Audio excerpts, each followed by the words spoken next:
с който именно заедно сте създали и реализирани образа на Азис. Какви са твоите визуални и емоционални промени от деня, в който той се е запознал с теб до днес? Нека го чуем.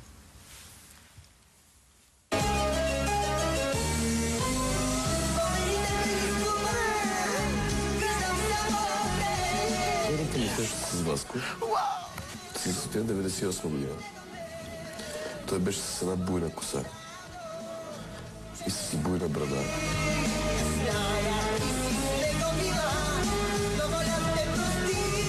Едно доверие, което се изгради между нас. Един неща, които аз му ги бях споделил и той ги ме послуша.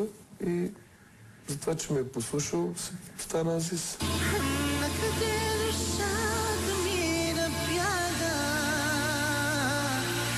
Да вярва само на мен, майка на баща ми, на Гал. На Лука друг.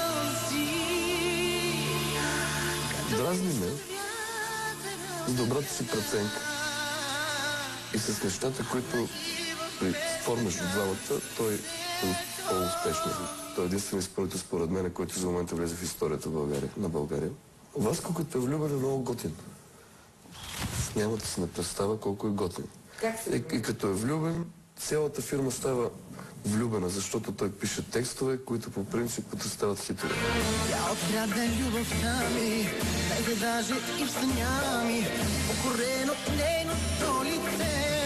Труден период, Васко, той има много трудни периоди, като не е влюбен. В момента Васко мисля, че е в труден период. Пороците на Васко, единствено, което мога да ви кажа, че обича да пива. Васко, моето предизвикателство към теб. На твоя роден език кълдарашки, да кажеш една реплика, да видят хората какъв нежен език имате вие. Круме, ще те убия. Как можа да караш това да направя? На кълдарашки или кардарашки? Как се казва? Кардарашки. Кардарашки. Не мога, въобще не мога. Труден ли? Аз не мога изобщо да... Не, дайте ми едно изречение и ще ви го кажа. Аз така да се сета сам... Кажи, чувствам се много неудобно в момента да говоря на кардарашки. Ака нас манга бут неудобно, къде момента ти кара в свато. Ама ти каквото и да ни кажеш, ние ще ти повярваме, че това е кардарашки. Да, сега, точно неудобно и това го казах. Това, което тя каза, го преведох. Буквално. А с кой говориш на такъв език? С майка ми понякога. Труден период, защото не си влюбен, каза Крум.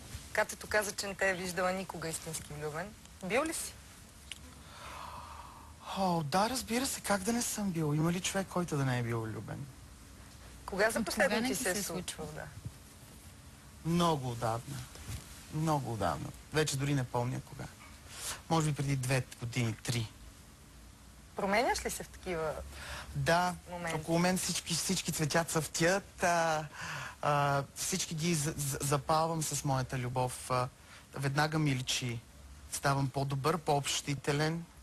Спомняш ли си този момент, в който си отишъл в офиса на Крум и си казал, аз искам да стана певец или нещо такова, не знам? Помня. С Гала бяхме, моята приятелка, в една ужасна жега. Нечовешка жега и търсихме го този офис. И аз си казвам, не мога повече. Да, много талък. А труден ли беше? Труден не, труден беше после. След офиса на Крум, до стадион Василевски, да го наречем, в смисъл. Беше трудно. Но не от най-трудно. Казал ти, че трябва да вярваш на майка ти, на него и на Гала. Имал ли е периоди, в които си се подавал на други влияния? Хора, които са ти казвали, това не е пътя? Не, мисля, че не. Аз не вярвам почти на никой. Освен на тези хора, които ги изброи. Трудно допускаш наистина. Нямам нужда да вярвам на някой. И в какво да му вярвам? А тебе кой може да ти вярва? На мен кой може да ми вярва? Същите хора. Същите хора, да, абсолютно. Тази добра преценка, какво е това шесто чувство? Каза Крум, че винаги така в спор, в преценка за хората ти се оказваш правия. Да. Знаеш ли, аз вече не му казвам шесто чувство, на това му казвам, че започна да развивам седмото си чувство. Това чувство ме убива понякога, защото много е лошо да знаеш всичко. Няма нищо по-лошо от това да знаеш всичко. Просто това ме смазва. Да преценявам всеки един човек, само като го погледна. 10 секунди и не повече. Добре, ти работиш толкова много хора и не всички излъчват позитивна енергия към теб. Как се справяш с тези, които не те харесват? Примерно, или ти не ги харесваш? Аз няма хора, които да не харесвам, пък да ти кажа честно. Все ми е тая. Тези, които не ги харесвам, ми е все тая за тях. Не те дразнат, не изпитваш не, изобщо. Изобщо. Изключваш ги. Да. А някога грешил ли си в тази преценка? Имаш ли такива... Шестото ми чувство ли? Да. Седмото? Не. Никога? Никога. Сега ще те върнем обаче във времето, в което ти си се срамувал и дори не си смел да излезеш от къщи. Помниш ли го този период, в който не си имал никакво самочувствие? Сега ще те срещнем с един от хората, които са помогнали за изграждането на твоя имидж и образ. Уплашен, много. Срамежлив. Не мога да го накараш да излезе от тях. Да, седяли сме по цели дни. Срам го беше, не знам. Нямаш още самочувствието. Много е несериозен. Да. Значи много е непостоянен в дадени моменти. В ежедневието, в обикновените неща. Много пъти съм го виждал в такъв момент, в който искал да се откаже от това нещо. Той е непредвидим. Не мога да кажа нищо. Може да дойде утре и да сподели нещо, което до момента сме го отричали 100 пъти и въобще нямаше начин да се случи. Явно може и да се случи това нещо. Ако той е решил, ще го направи. Напивали сме се заедно. Преди участие, примерно, в провинцията. Хапва си, да. Хапва си. Аз за това съм му казал хиляди пъти, че каквото и да прави, каквито и диети да ползва и да си прави разни хирургически интервенции, с които да отслабне, него това си мой ген. Маниите и страстите, модата, най-вече, добрата козметика и околния живот. Доколкото знам, от него има книжка, но никога не е карал кола. Никога. Но има книжка. Не обича да кара той, обича да го возят. Доста помнителен. Почти, така доколкото аз го познавам, много рядко допуска така нови хора около себе си. Като приятели, като познати, да. Васко, аз ти отправям следното предизвикателство. Помниш ли една касета, която гледахме във вас преди много години? Я да ни потанцуваш малко Майкъл Джексън, ако можеш. Абе, вие сте Защо? Сега колегите ти пускат една песен на Майкъл Джексън. И сега трябва да приглушаваме осветлението. И сега това не е Азис, това е Майкъл Джексън. О, Господи! Чакайте се.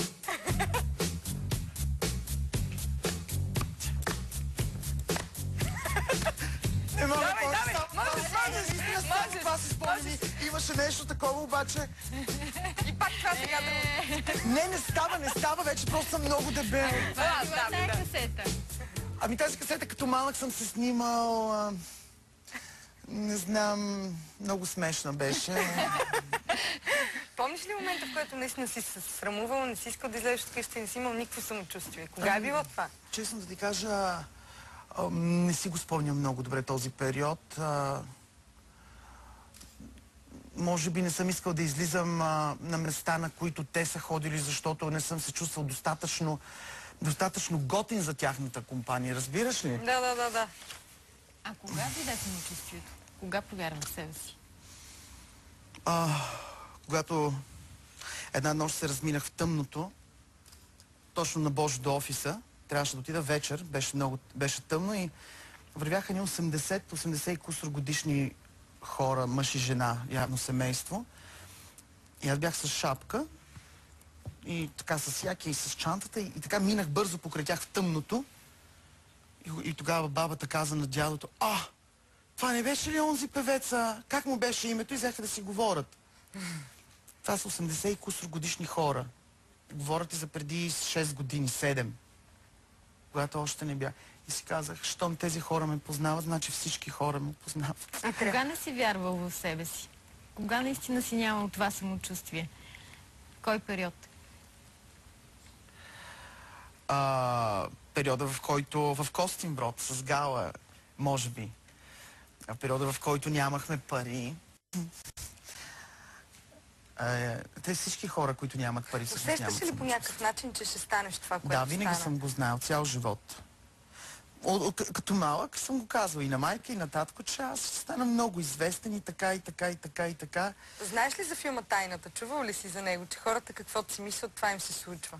че позитивното мислене по принцип предизвиква позитивни случаи. Да, понякога и аз си ги предизвикам сам тези неща с мислите и с това, че се вживявам. Аз бях малък и си вживявах, че съм супер звезда и давах интервюта. Ето както си говорим, никой не ме вземе интервюта и си говоря и така и се преземам, карах братовчетките ми да бъдат журналистки и да четат от едно списание и да... Ти си го предизвикал всичко това. Да. А сега какви са мислите ти за напред? На къде са устремени? Какво си представяш? Или си в емоционална пауза? Не, представям си, че искам да отида в Америка и там да пробия. А вярваш ли го толкова силно, колкото Това, че ще си бъдеш вярва в известен? този успех? Не, чак толкова силно не го